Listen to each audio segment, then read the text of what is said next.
The grand ballroom of the Hilton Hotel glowed with golden lights as laughter and clinking glasses filled the air. Amara Johnson, dressed neatly in her black and white uniform, moved carefully between tables, holding a tray full of crystal glasses. Her hands trembled slightly. She had been working double shifts to pay her rent. Suddenly, as she bent to collect a napkin that had fallen, a sharp pain hit her side.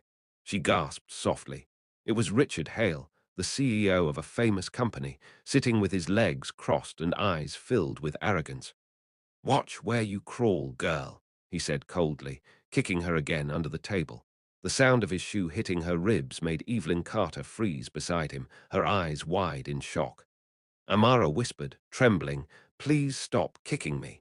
But Richard only smirked. The laughter around them continued, no one daring to speak. Daniel White, sitting a few tables away, had seen everything. His calm expression turned dark as anger built in his chest. He quietly set down his drink and watched as the scene unfolded. Amara's eyes filled with tears as she tried to keep her balance, her pride breaking piece by piece, but her spirit refused to fall. Richard leaned closer and said, "You people should learn to stay in your place." That sentence echoed through the air like poison. For a moment, even Evelyn looked sickened. Daniel clenched his fists under the table, his jaw tightening. No one moved, no one helped. But Daniel's eyes burned with something dangerous, something powerful. He whispered under his breath, "Not this time." The audience didn't know yet, but this was the night a millionaire would teach the arrogant CEO a lesson the world would never forget. The room fell silent for a moment as Daniel White slowly rose from his seat, his tall figure commanding quiet respect. The soft hum of the music faded, and all eyes turned toward him. Amara Johnson stood frozen, clutching her tray to her chest, her heart pounding so loud she could barely hear anything else. Richard Hale leaned back in his chair with a smirk, assuming Daniel was just another admirer coming to join him. "Mr. White," Richard greeted, pretending confidence, "didn't expect to see you here at the servants' corner." His cruel words drew a few uncomfortable chuckles from nearby tables, but Daniel's face didn't change. His eyes, cold and steady, met Richard's, and he said calmly, "Actually, I was just watching how a man with everything could act with so little humanity." The words hit like thunder. Evelyn Carter's hand flew to her mouth in shock. Richard's smirk disappeared instantly. Amara blinked in disbelief, her lips trembling as she whispered, "Sir." But Daniel gently raised a hand, signaling her to stay quiet.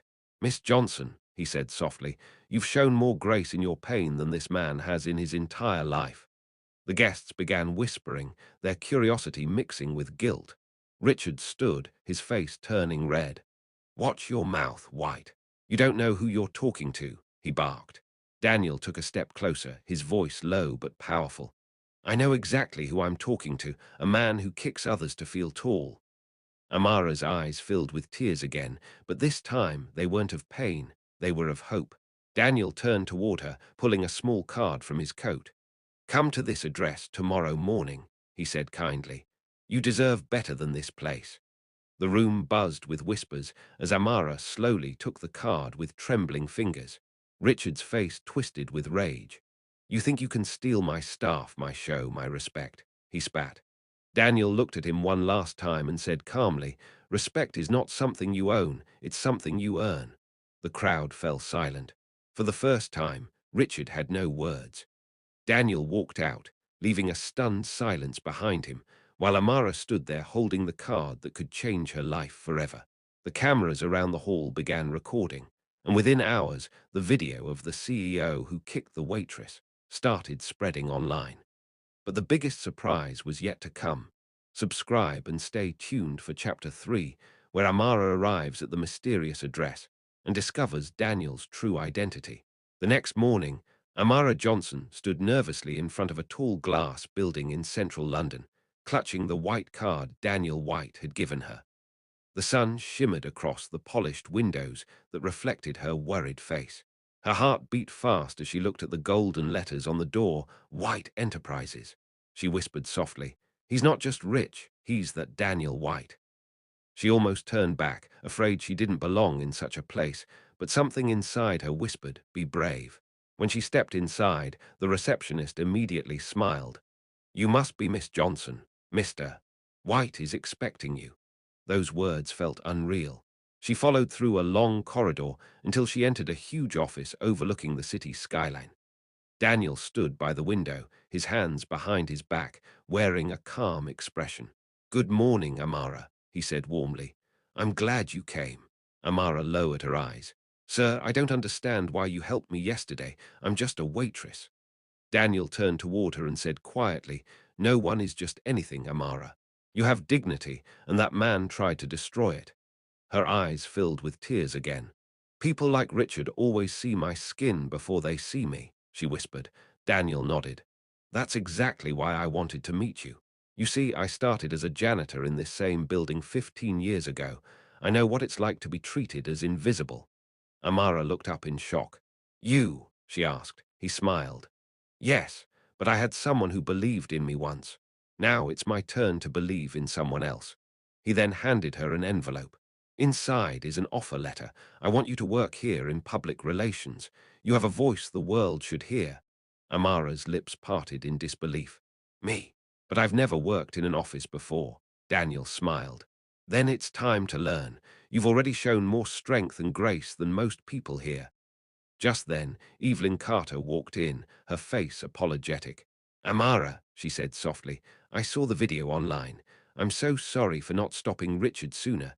He's been fired from the board after what he did." Amara stood frozen, her heart overwhelmed.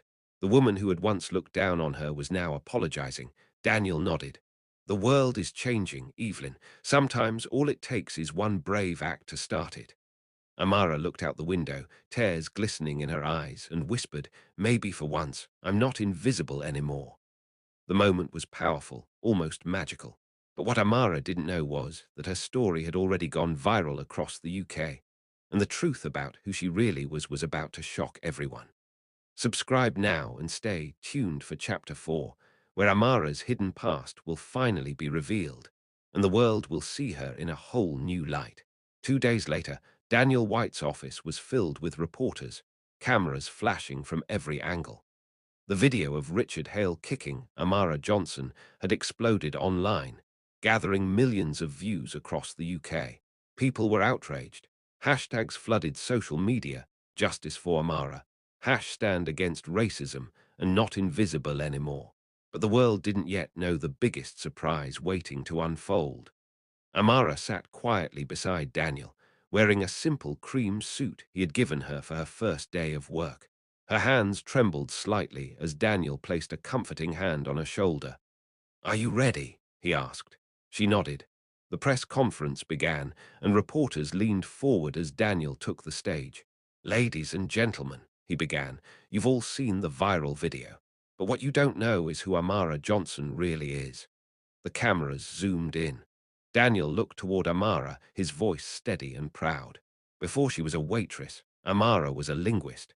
She speaks 6 languages and once worked for an international charity until it shut down during a crisis. She came to London looking for work, but every door closed on her because of her color. Gasps filled the room. Amara stood slowly, her voice calm but strong. "All I ever wanted," she said, "was to be treated with respect, not pity. I lost everything, but I never lost my dignity." Tears welled in her eyes, but she smiled through them. "And now, thanks to Mr. White, I have hope again." Reporters clapped softly, touched by her grace. Suddenly, Evelyn Carter entered the hall, carrying a file. "There's more," she said, handing Daniel a paper. "Amara's research work from her charity days. It was groundbreaking. The same work helped secure funding for schools in Africa. She's not just brave, she's brilliant." The crowd erupted with applause. Amara's tears spilled freely now, her hands covering her mouth. Daniel smiled proudly. "The world judged her as a waitress," he said, "but I saw a woman of worth, courage, and intelligence." The room stood in ovation. Later that night, as the city lights sparkled outside the window, Amara stood beside Daniel on the balcony. "I don't know how to thank you," she whispered. Daniel smiled gently. "You already did, by showing the world that kindness and courage always win." Amara looked up at the stars, her heart full. For the first time in years, she didn't feel small. She didn't feel invisible. She felt seen, valued, and powerful. The story of the black waitress who was kicked by a CEO had now turned into a story of victory, resilience, and redemption. Don't forget to subscribe to Teardrop Tailies, where stories like Amara's remind us that every soul deserves respect and that kindness can change the world.